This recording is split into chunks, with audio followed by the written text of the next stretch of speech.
Pernah kepikiran nggak sih, gimana caranya speaker kalian tahu persis cara misahin suara bass yang ngebas banget dari suara treble yang nyaring? Atau gimana radio bisa nangkap satu stasiun favorit kalian dengan jernih, padahal ada puluhan stasiun lain di udara? Nah, jawabannya ada pada pahlawan tanpa tanda jasa yang tersembunyi di dalam semua gawai kita. Filter elektronik. Oke, biar kita ngerti cara kerjanya, kita mulai dari konsep filter yang sebenarnya udah deket banget sama kehidupan kita sehari-hari. Sehari-hari, kata filter atau penyaring itu udah biasa banget kan? Fungsinya simple, misahin apa yang kita mau dari yang nggak kita mau. Ampas kopi dari cairannya atau debu dari udara bersih. Nah, ternyata di dunia elektronik juga ada filter. Tapi yang mereka saring itu apa? Jelas bukan ampas kopi atau debu, melainkan sesuatu yang nggak kelihatan, yang kita sebut sebagai frekuensi. Jadi, apa sih sebenarnya frekuensi itu? Gampangnya, ini semua tentang gimana sinyal listrik bergerak. Anggap aja sinyal itu kayak kurir yang bawa informasi, entah itu musik yang lagi kalian dengerin atau siaran radio, dan frekuensi itu salah satu ciri khas utamanya. Coba deh bayangin, sinyal listrik, contohnya arus bolak-balik atau AC yang ada di rumah kita, itu bentuknya kayak gelombang yang naik turun secara teratur. Nah, bentuk gelombang yang paling dasar ini dikenal sebagai gelombang sinus. Di grafik ini, kita bisa lihat cara ngukurnya. Satu siklus penuh itu artinya pas gelombang bergerak dari titik awal, naik ke puncak, turun ke lembah, terus balik lagi ke titik awal. Nah, berapa lama waktu yang dibutuhin buat nyelesain satu siklus ini, itu kunci buat ngerti apa itu frekuensi.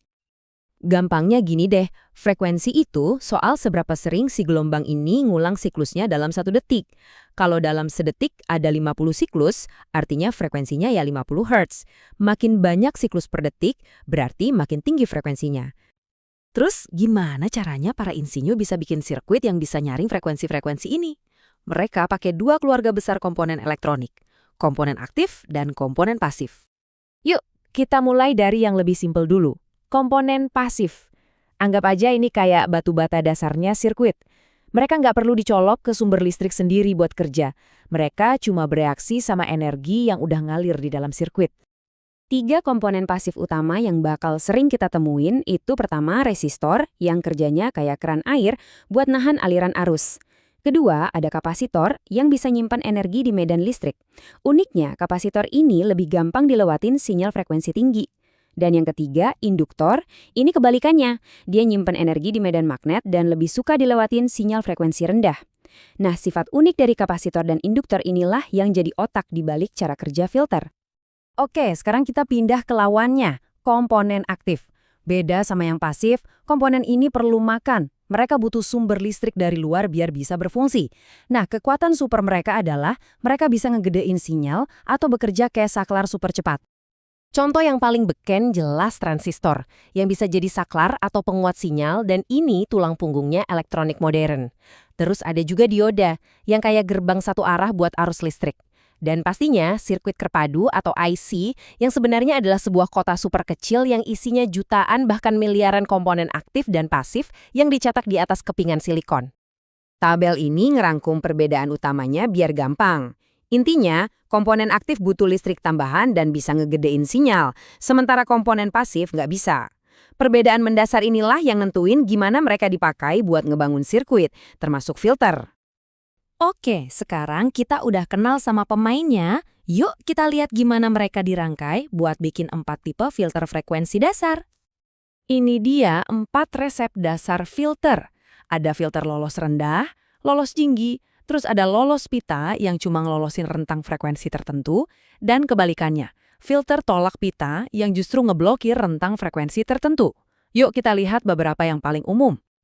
Kita bedah satu-satu ya, mulai dari yang pertama, filter lolos rendah atau low pass filter. Sesuai namanya, filter ini tuh kayak satpam yang cuma ngebolehin tamu berfrekuensi rendah buat masuk dan nahan semua tamu yang frekuensinya tinggi. Dan coba lihat deh, sirkuitnya simple banget kan? Cuma modal 1 resistor sama 1 kapasitor, 2 komponen pasif yang tadi kita bahas, kita udah bisa bikin filter lolos rendah. Ini nunjukin betapa kerennya konsep dasar ini. Nah, gimana kalau kita mau kebalikannya? Ya, kita butuh filter lolos tinggi atau high pass filter. Filter ini satpam yang cuma ngizinin tamu berfrekuensi tinggi buat lewat. Dan disinilah kerennya desain sirkuit. Cuma modal komponen yang sama, resistor dan kapasitor, kita tinggal tukar posisi mereka aja buat ngebalik fungsinya 180 derajat. Dari yang tadinya ngelolosin frekuensi rendah, sekarang jadi ngelolosin frekuensi tinggi. Ini contoh sempurna gimana susunan sirkuit bisa ngubah total perilaku sinyal. Terus, gimana kalau kita gabungin dua filter tadi? Kita bisa bikin filter lolos pita atau band pass filter. Coba bayangin, sinyal masuk, pertama-tama lewat filter lolos tinggi yang ngebuang semua frekuensi rendah.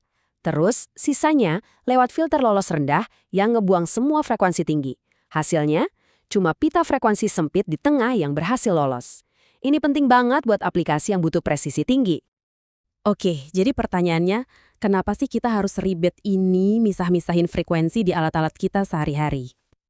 Ini dia beberapa contohnya di dunia nyata. Di dalam speaker, filter lolos rendah ngarahin suara bass yang dalam ke driver woofer yang gede. Sementara filter lolos tinggi ngirim suara treble yang jernih ke tweeter yang kecil.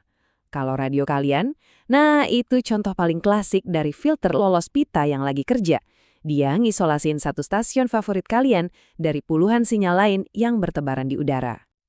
Jadi, lain kali pas kalian lagi muter knob bass di stereo, inget ya, sebenarnya kalian itu lagi nyetel sebuah filter lolos rendah. Dan pas naikin treble, kalian lagi mainin sebuah filter lolos tinggi. Sekarang, kalian udah tahu rahasia di balik layar suara dan sinyal.